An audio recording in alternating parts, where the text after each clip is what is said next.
皆さんこんにちは。天津流標法の滝沢道風です。クリエイターの方必見シリーズ日本刀武士和文化講座ということで、今回は刀の置き方について解説していきたいと思います。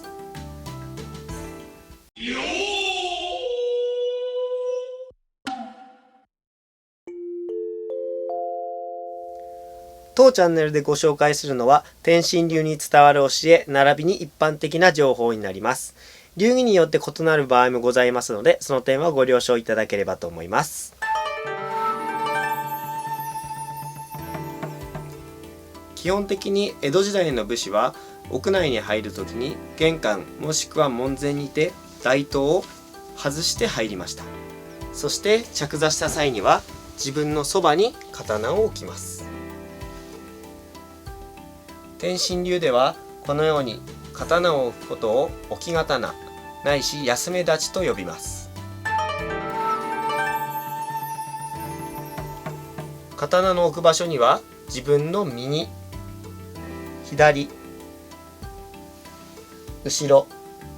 の3種類があり、状況に応じて置き分けていました。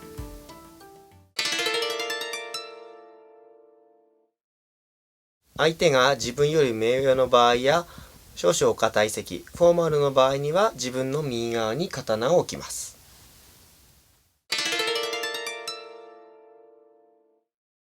相手が自分より目下もしくは同額の場合には刀を左に置きます。または警戒をしている場合、その警戒を相手に示す場合にも左側に置きます。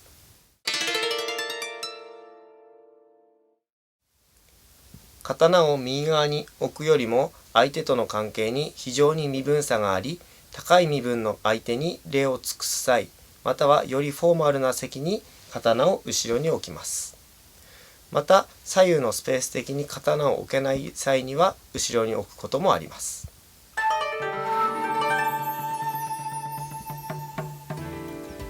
刀を右側に置く場合には自分の膝頭から拳2個から3個ほど離しておきます。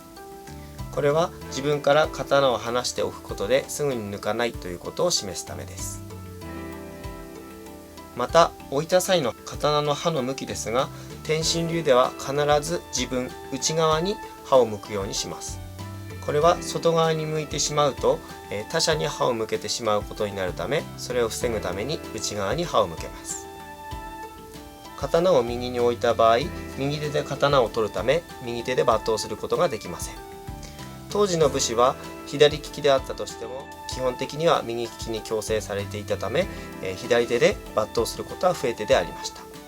そのため刀を右側に置くということは、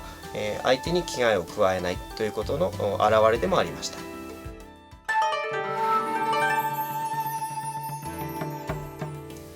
刀を左側に置く場合には自分から拳1個ほど離して刀を置きます。これはすぐに刀を取れるようにしておくためです。刀を左側に置くということは左手で刀を取り、すぐに右手で抜刀することができます。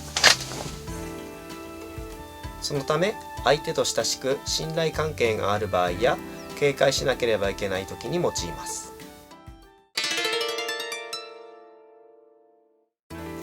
天津流では真の間と呼ばれますが、相手との距離が120センチ以下だった場合、相手との距離が近かった場合には膝頭と刀の柄頭を一直線上に置きます。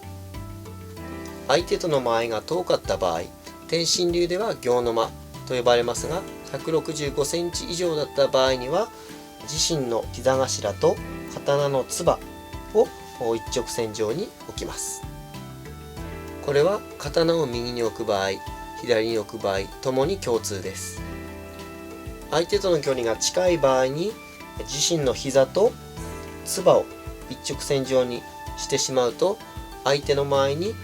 出た柄が侵食してしまうため、それを防ぐために相手と近い場合には膝頭と柄頭を一直線上にします。相手との距離が行の間以上165センチ以上だった場合には柄を出しても相手との距離が離れているため相手の間合いを侵食することがありません。そのためこのように置きます。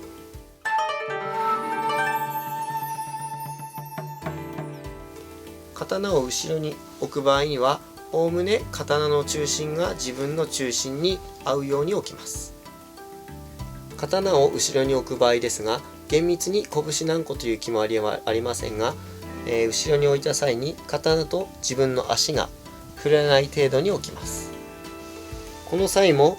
刃は外側ではなく自分側を向くようにします。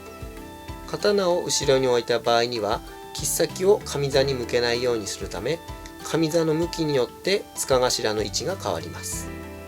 自身の右側に上座もしくは目上の人がいた場合にはこのように柄頭を右に向けます。反対に自身の左側に、上座もしくは目上の人がいた場合にはこのように左側に柄頭を向けます。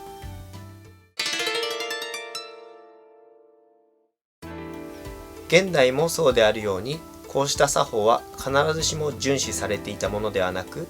状況や個人によってしばしば軽視されていました。逆を言えば、だからこそこうした作法が武家社会において重んじるべきものとされたのです。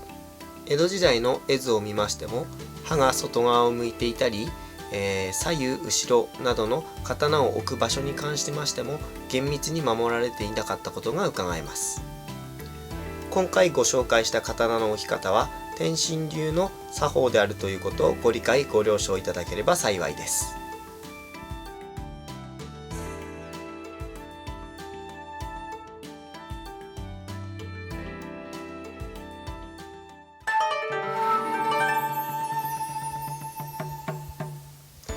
以上が刀の置き方の解説になります。太刀に関しましてはまた別の作法があるため、それは太刀編でご紹介したいと思います。今回の動画が何か皆さんのお役に立てれば幸いです。ではまたお会いしましょう。